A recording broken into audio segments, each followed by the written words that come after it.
राजमहल की एक निजी कक्ष में अब जश्न का कोलाहल थम चुका था और उसकी जगह एक अजीब तनाव भरा सन्नाटा छा गया था। अलिया अपने संयमित भाव में खड़ी थी और हल्के इशारे से बोली, सर, इनोरी ताकाफुजी उपस्थित हो चुके हैं। पास ही रियुतो, तमाकी और आओई खड़े थे। उनके चेहरे पर जिज्ञासा और चिंता की मिलीजुली छाया थी। पीछे पड़ोसी देश से आए दो और हीरो, वो गुमसुम लड़का और चोटीधारी लड़की, बिना कुछ कहे सब कुछ बड़ी दिलचस्पी से देख रहे थे। जैसे ही इनोरी को बुलाया गया, वो धीरे धीरे आगे आया और सामने खड़े मसायोशी डाटे की आंखों से आंखें मिलाईं, जो उस पर उंगली ताने गुस्से से भरे हुए स्वर में गरजा, मैं तुम्हें द्वंद्व युद्ध के लिए ललकारता हूं। इनोरी की नज़र पहले मसायोशी पर गई, फिर अलिया पर, फिर वापस उस चुनौती देने वाले युवक पर। उसकी आंखों में एक सवाल सा तैर रहा था। पीछे खड़े रियुतो, तमाकी और आओई हैरानी से एक दूसरे को देखने लगे। पड़ोसी देश के हीरो भी एक पल को चौंक गए, जैसे उन्हें भी ये सब उम्मीद नहीं थी। लड़की के होंठ थोड़े खुले रह गए और वो लड़का भी थोड़ा झुककर आगे देखने लगा। आखिरकार इनोरी ने भौहें से कोड़ते हुए चुप्पी तोड़ी, मगर लड़ना क्यों जरूरी है? उसके स्वर में उलझन थी, मानो पूछ रहा हो, भैया ये सब हो क्या रहा है? कमरे की हवा भारी हो गई थी, लेकिन इनोरी की मासूम सी सच्चाई उस पल में सबका ध्यान चुरा ले गई। गवाह बनाना चाहता हूं देवी को। मसायोशी की आवाज पूरे कक्ष में गूंज उठी कि तुम उसकी मोहब्बत के काबिल नहीं हो। इनोरी ने एक पल के लिए पलकें झपकाईं। उसकी आंखों में उलझन थी। देवी? उसने धीमे स्वर में दोहराया, फिर बस एक सोच भरी सी निकल गई। मसायोशी का चेहरा अब कुंठा से बिगड़ चुका था। मूर्ख मत बनो मेरे सामने, वो दांत पीसते हुए बोला। मैं जानता हूं, तुम्हें भी उस सफेद जगह में बुलाया गया था और तुमने भी उसे देखा था।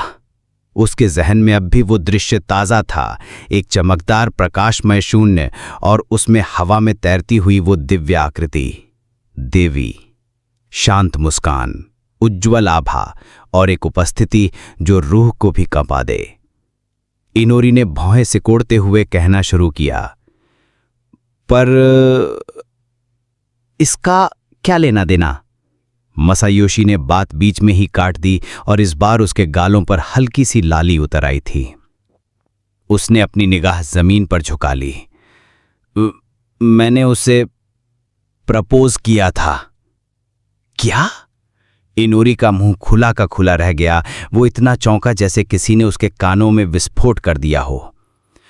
मसायोशी की मुट्ठी भिन चुकी थी और उसकी काया में हल्की सी कांप कंपी दौड़ गई थी। और उसके जवाब में वो अचानक सिर उठाकर गरजा। उसकी आंखें जलती हुई मशाल की तरह दहक रही थीं और उसकी उंगली फिर इनोरी की ओर तनी थी।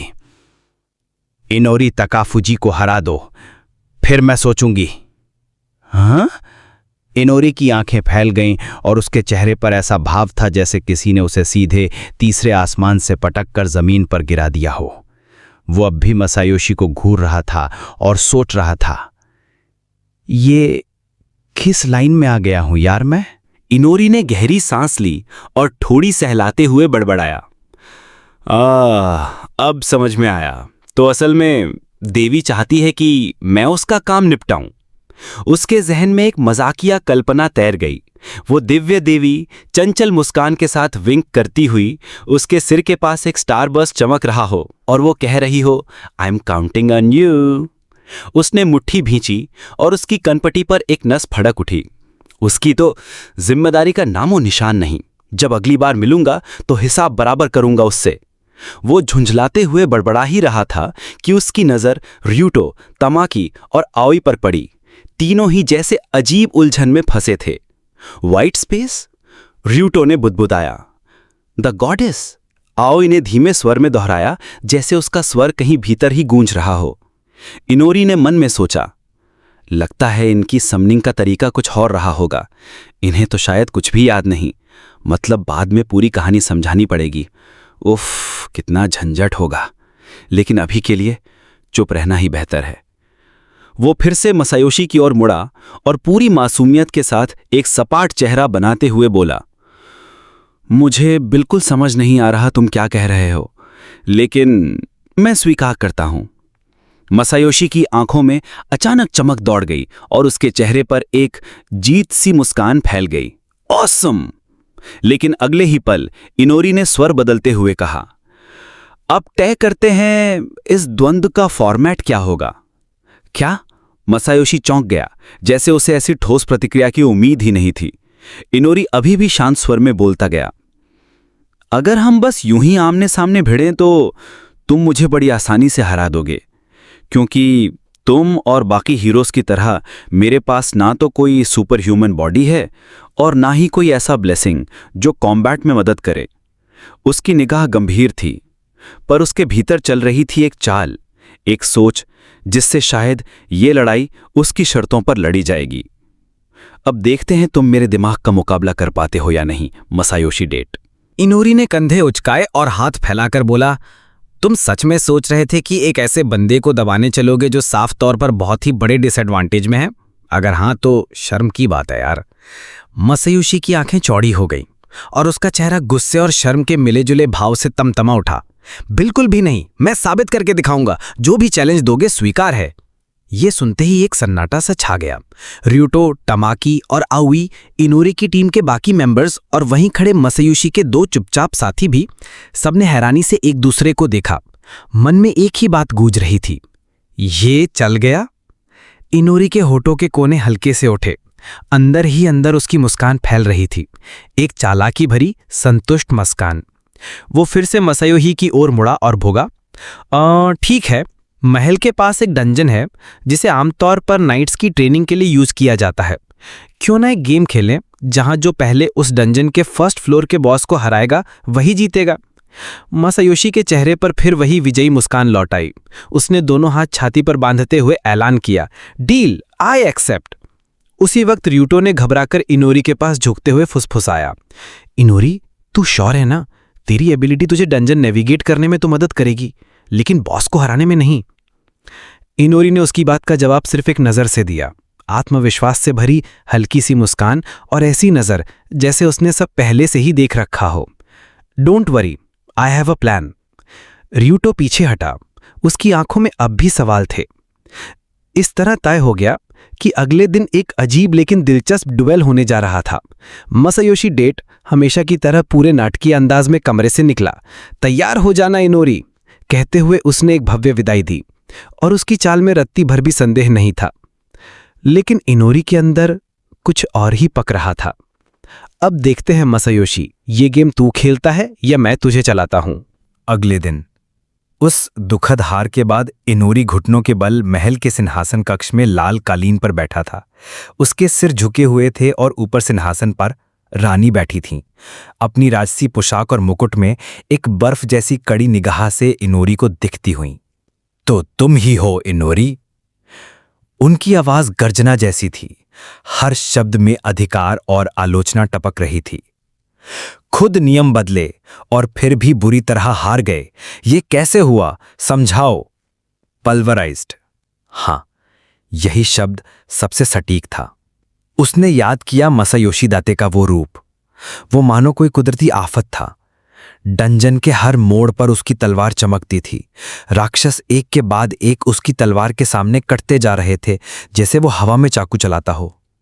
उसकी मूवमेंट, उसकी स्पीड, उसकी स्ट्रेंथ नाइट कमांडर एचए के बराबर नहीं, शायद उससे भी ऊपर। और फिर आया वो पल। एक विशाल, एक आंखी बॉस के सामने मसायोशी खड़ा था। उसके होठों पर वही आत्मविश्वासी मुस्कान, हाथ में तलवार जो एक सूरज की तरह चमक रही थी। बॉस की हार तो मानो तय थी। उसने बॉस को 1 मिनट में साफ कर दिया। और मैं कहाँ था उस वक्त?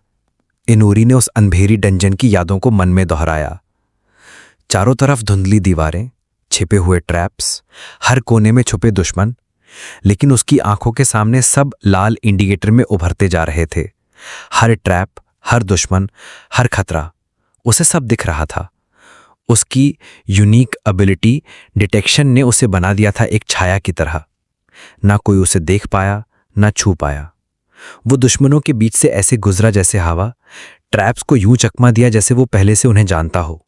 यहां तक कि वो बॉस तक पहुंचकर उसे अवॉइड करके ही निकल गया। टेक्निकली मैं उसे हारता नहीं, बस टच नहीं किया। लेकिन रानी को इसकी परवाह नहीं थी।